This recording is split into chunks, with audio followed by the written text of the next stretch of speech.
Խաղաղության պայմանագիր կոչվող փաստաթուղթը, որը հողի վրա որևէ կերպ խաղաղություն չի բերելու, այսօր հայտարարվեց, որ Նիկոլ Փաշինյանը հայտարարեց, որ քննարկվել է կառավարությունում ԿՊ խմբակցության հետ անվտանգության խորհրդում։ Ցավոք եւ ողբերգությունն այն է, որ ձեր կայացրած որոշումները միայն այդքանիտ վրա չի, որ տարածվում է։ Ձեր կայացրած որոշումների հետևանքը կրում է ամբողջ հայ ժողովուրդը։ Եվ ես ուզում եմ ձեզ հիշեցնել ձեր իսկ խոսքերը, որ երկրում իրական իշխանությունը ժողովուրդն է, դուք ընդհանրապես տեղապահն եք։ Եվ որպես տեղապահ չեք կարող ստորագրել մի պայմանագիր, որի մասին իրական իշխանությունը, այսինքն ժողովուրդը տեղյակ չէ։ Այսինքն դուք որպես ով եք պատրաստվում ստորագրել այդ փաստաթուղթը։ Դուք նման լիազորություն չունեք։ Հաջորդ հարցը։ Ցանկացած բանակցություն ենթադրում են փոխզիջումներ։ Այս հարցը մենք շատ անգամներ ենք հնչեցրել, երբեք չենք ստացել սրա պատասխանը։ Վերջերս հարցազրույցի ժամանակ դուք ասում եք, լավ է ինչա զիջել, որ Հայաստանի Հանրապետությունը, թող ասեն ինչա զիջել Հայաստանի Հանրապետությունը։ Չեմ սխալվում, չէ՞, նման հարցադրում էիք հնչեցնում։ Հիմա ես ընդհանրապես մի քանիսը թվարկեմ, որից հետո ես կակնկալեմ, որ գոնե մեկ զիջում ադրբեջանական կողմից կասեք։ Առաջինը 2020 թվականի նոյեմբերի 9-ից հետո, դեկտեմբերի 17-ին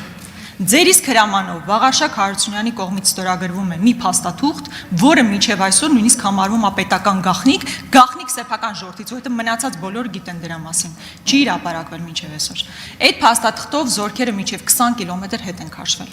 որի արդյունքում մենք լրջագույն անվտանգային խնդիրներ ենք ունեցել, հատկապես հենց Սյունիքի այդ սահմանի երկայնքով։ Հանձնվել է Գորիս-Կապան ճանապարհը։ Հիշում եք, այդ ժամանակ ադրբեջանցիները նույնիսկ GPS-ով գալիս էին, ասում էին մեր հենակետը այստեղ պետք է լինի, ու կանգնում էին, ու դիմացից որևէ մեկը չկար, որ արձագանքեր։ Զիջվել է Կապան-Ճակատեն ճանապարհը։ Տավուշում առանց սահմանազատման բուն գործընթացը սկսելու եւ կանոնակարգի հաստատման զիջվել են տարածքներ, որոնք անցել են ադրբեջանական վերահսկողության ներքո եւ դրա փոխարեն գոնե 1 քառակուսի կիլոմետր Հայաստանի Հանրապետության սուվերեն տարածքներ չի դեօկուպացվել։ Բանակցությունների ընթացքում իմիջիայլոց կար առաջարկ, որպես մարտով կարդացել է այդ թուղթը, կար առաջարկ վեճերի լուծման համար մեխանիզմ ստեղծելու։ Ադրբեջանը հրաժարվել է եւ հետեւաբար դա դուրս է մղվել բանակցային փաթեթից։ Ես ավարտեմ, քանի որ շատերը շատ խոսեցին, կարծում եմ մի կես րոպեն չի խանգարել։ Արցախը ճանաչեցիք Ադրբեջանի կազմում, ասելով, որ կստանաք Հայաստանի Հանրապետության տարածքային ամբողջականության մասին երաշխիքներ։ Մինչև այսօր չեք ստացել։ Ավելին, Արցախի ժողովրդի իրավունքների մասին եք խոսում, նույնիսկ 2022 թվականից հետո։ Այսօր Արցախի ժողովրդի վերադարձի իրավունքի, գույքային իրավունքի, որևէ իրավունքի մասին որևէ քննարկում չկա։ Զիջում չի սա։ Իհարկե զիջում։ Մինսկի խումբը, երրորդ ուժի ներկայացուցիչների տեղակայումը, միջազգային ատյանները, ինչպես ասում են, вопрос на миллион։ Ինչ է զիջել Ադրբեջանը։ Շնորհակալ եմ հարցի համար, Տիկին Գրիգորյան, ուղղակի խնդիրը հետևյալն է, եւ սա չեմ ասում անձնային մակարդակում, այլ ավելի ընդհանրական մակարդակում եմ ասում, որ երբ որ մենք մի բանի մասին խոսում ենք, պետք է վստահ լինենք, որ գիտենք ինչի մասին ենք խոսում։ Տեսեք դուք այն ինչ որ տեսեք ինչ ասացիք նոյեմբերից հետո իմ հրամանով ինչ որ մի փաստաթղթով, որը չի հրապարակվել, չնայած հրապարակվել է ինտերնետում եւ ես շատ լավ Ինչ-ա տեղի ունեցել, զորքերը կանգնել են Հայաստանի Հանրապետության ինքնիշխան սահմանի վրա։ Դուք ասացիք, որ անվտանգային խնդիրներ ենք առաջացրել, լրջագույն խնդիրների առաջ ենք կանգնել։ Այդ են եզակի հատվածներից է, որ 2020 թվականի նոյեմբերի 9-ից էսկոմ հրադադարի ռեժիմի խախտման մի հատ դեպք չի եղել։ Մի հատ դեպք է եղել, այս վերջին հայտնի դեպքը, որտեղ էլի շատ բան իրավիճակ էր։ Մեծ հաշվով ոչ մի հրադադարի ռեժիմի խախտման դեպք չի եղել։ Այդ որոշման արդյունքում այսօր Երևան-Կապան օդանավը թռնում է եւ վերադառնում է։ Այսինքն ես ինչի համար եմ այս օրինակը բերում։ Ասելու համար թե ինչ նկատի ունեմ, ասելով եւ որ երբ որ մի բանի մասին խոսում ենք, պետք է համոզված լինենք կամ առնվազն հոգ տանենք համոզվելու, որ հասկանում ենք, թե ինչի մասին ենք խոսում։ Որովհետև ձեր ասած գործողությունները չանելն է, որ բերելու էր անվտանգային մի այնպիսի հետևանքների, որի մասին խոսելու առիթները չգիտեմ որտեղ են լինելու։ Այդ որոշումները, որ կայացվել են ճիշտ, կայացվել են հիմնավոր եւ կայացվել են ապահովելու համար անվտանգությունը եւ ծառայել են իրենց նպատակին, այս է ամենակարևորը, ծառայել են իրենց նպատակին։ Այդ հատվածում, որտեղ դուք ասում եք, հրադադարի ռեժիմի խախտման մի դեպք չի եղել 2020 թվականի այդ ձեր ասած որոշումը կայացնելուց հետո։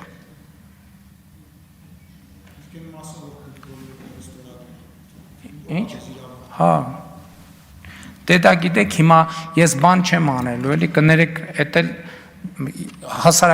հասարակագիտության 7-րդ դասարանի դասագրքի դասա, այդ դասը ես չեմ կարծում, թե պետք է հիմա բան անեմ։ Տամ այդ դասը։ Հայաստանի Հանրապետության վարչապետը ունի լիազորություններ, Հայաստանի Հանրապետության արտաքին քաղաքականությունը որոշում եւ իրականացնում է կառավարությունը, այդ ստորագրած թուղթը ստուգման ընթացակարգեր ունի, սահմանադրական դատարան, ազգային ժողով, էլ չեմ ասում, որ դրանից դուրս Հայաստանի Հանրապետությունը ժողովրդավարական պետություն է եւ ժողովրդի իր կամքը ցույց դնելու եւ իր կամքը քաղաքական իրողություն դարձնելու հնարավորություն ունի։ Այդ բանի տեսական օթից վերցրած, տենց ինչ որ պաթոսով, բան ինչ, ինձ թվում է նիստից առաջ դոպինգ եք խմում, ինչ եք անում, որ գաք ստեղ տենց ինչ որ ցնցվելով, բանանելով, տենց ինչ որ բանի պաթոսի այդ օվերդոզից, այսինքն ինչ։ Ձեզ թվում է թե այդ պաթոսից ձեր ասածի, այսինքն մերկությունը թաքցնելու եք։ Եթե թվում է, սխալ է թվում։ Ձեզ համար շատ նորություն կլինի, որ այս երկրում, եթե մի մարդ կա, ում վերագրվում է որոշակի դեղեր խմելը, ապա դա դուք եք։ Դուք կոռեկտ արտահայտվեք։ Միակ բանը, որ կարողանում ենք խմել, այստեղ ջուրն է։ Հաջորդը։ Եթե ձեր իշխանության 7-րդ տարում դուք նոր սկսել եք կրթվել, դա դեռ չի նշանակում, որ դուք կարող եք մեղադրել ինձ կամ մի ամբողջ ժողովրդի, որ դեմ է, որ դուք գնաք ստորագրեք մի փաստաթուղթ, որի մասին որևէ մեկը տեղյակ չի։ Կրկնում եմ, ինչպես դուք եք ասել, դուք ընդհանրապես տեղապահն եք։ Հայտնեք իրական իշխանությանը, ինչ է տեղի ունեցել։ Հիմա ես ուզում եմ մեզ լսող քաղաքացիներին հետևյալն ասել. Ես իհարկե կարող եմ շարունակել խոսել նրա մասին, թե ինչ զիջումներ եք դուք իրականացնել, ու դուք ինքներդ շատ լավ գիտեք, որ այդ ցանկն անվերջ է։ Դուք շատ լավ գիտեք, թե նոյեմբերի 9-ից հետո դեկտեմբերի 17-ի հրամանը ինչպես է ձևավորվել։ Ես պետքա ձեզ հիշեցնեմ արդյոք, որ այդ նույն հատվածը, որ ասում եք շատ անվտանգ է, իրականում անվտանգ չի եղել։ Ներքին հանդում առաջխաղացում ա եղել, կրակոցներ ա եղել, նոր տարածքների գրավում ա եղել, սև լճում։ Ես հիշեցնեմ այն ողբերգական ու ամոթալի տեսարանները, երբ որ ադրբեջանցիները գալիս էին ու իրենց ընդամենը հովիվներ դիմավորում կամ ձեռնամարտի էին բռնվում մեր զինվորների հետ։ Այդ ամեն ինչը մոռացել եք։ Շատ հեռու անցյալում չի եղել, դա այդ ամեն ինչը իրականություն է եղել։ Եվ փաստացի չկարողացաք գոնե մի կետ ասել, որ Ադրբեջանը զիջում է։ Ու ամբողջ ողբերգությունը նա է, որ դուք ընդհանրապես խաղաղության մասին չեք մտածում։ Բացառապես թղթի մասին եք մտածում, որի վրա միգուցե խաղաղություն բառը կլինի, բայց ընդհանրապես վերարտադրման իրական նշանակություն կունենա։ Տիկին Գրիգորյան, դեղ խմելու մեջ ամոթ բան չկա։ Այսօր առավոտից գլուխս ցավում էր, դեղ եմ խմել։ Ճիշտն ասած իմ էլա ցավում, ուզեի նորից խմեի։ Առիթ էր լավ, լեգիտիմացրիք։ Տեղապահը չի նստում տեղը, ասի կարևորը տեղս նստեմ,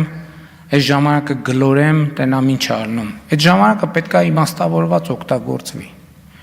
Եվ ես կարծում եմ, որ այդ ժամանակը իմաստավորված օգտագործում եմ, այդ թվում այդ բանից, դե գիտեք ինչ, այդ մենակ ձեր խմբակցությունում է եւ ձեր քաղաքական ուժում է, որ բոլորը ծայրահեղ կրթված են ու դե դուք բան եք տենց այդ ինչ վունդերկինդների խմբակցությունն եք, ձեզ դուք կարիք չունեք կրթվելու, դուք տենց էլ մնացեք այդ նույն կետի վրա։ Ինչ վերաբերում է պայմանագրի բովանդակությունը, ասում եք մարդիկ չգիտեն, Չկա տենց կետ, որի մասին մարդիկ չգիտեն։ Այդ սուտ fake տեղեկատվությունը։ Բոլոր կետերի մասին մարդիկ, բավար չգիտեք կետերի մասին, ինչ գիտեք, որ բան ենք դա հայցեր ենք հետ վերցնելու։ Ինչ գիտեք։ Բա ինչ եմ հայտարարել։ Բա ինչ եմ հայտարարել այդ դեպքում։ Հայտարարել եմ, որ ոչ մեկ հանկարծ դրա մասին չիմանա։ Բա որտեղից գիտեք, երրորդ կողմերի ուժեր կանգնելու են, թե չեն, որտեղից եք իմացել։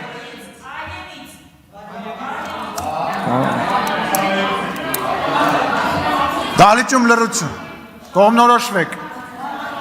դե ձեզ էլ ժամանակ տվեց, հետո դուք մի քիչ էլ ավել ժամանակ խնդրեցիք, հետո ժամանակի տեղապահը ես եմ, թողեք ես կգիտեմ ինչ եմ։ Ներքին, ուրեմն այն կետերում, որտեղ եղել է էսկալացիա, այն կետերը չեն, այդ կետերը, այդ փաստաթղթի տիրույթից դուրս են։ Այն կետերը, ես պաշտոնապես ասում եմ, այն կետերը, որ այդ փաստաթղթի տիրույթում են, 2020 թվի դեկտեմբերի 17-ից էսկոմ հրադադարի ռեժիմի խախտման ոչ մի դեպք չի եղել։ Եղել է մենակ մի դեպք, այդ դեպքում ոչ թե մեր հովիվը ոչ թե դիմավորել է, այլ մեր հովիվը անցել է, սահմանը անցել է, շուն եւ այլն, հա? Չէ, դա այդ չի։ Ինչ վերաբերվում է ձեռնամարտին հովիվներին դիմավորելու, այդ հովիվներին դիմավորելու եւ ձեռնամարտի մասով մի շարք, այդ թվում բարձրաստիճան եւ նման դրվագներով բարձրաստիճան զինվորականներ քրեական գործերով անցնում են, դուք օրը մի քանի անգամ իրաց մասին խոսելիս ասում եք հերոսները։ Բա իրանց ինչի չեք ասում, այդ ինչ վիճակ էր այդ տարածքում, որ մի հատ էլ բանը հովիվները պետք է դիմավորեին։ Բա դուք ինչով եք զբաղված։ Բա դեր գործի անուն ինչ է։ Բա ինչի եք իրանց դարձնում քաղաքական հալածյալներ։ Ինչի չեք բան անում։ Բա այդ մեզ հələ առաջարկում եք գնդակահարել, այդ հասկացանք։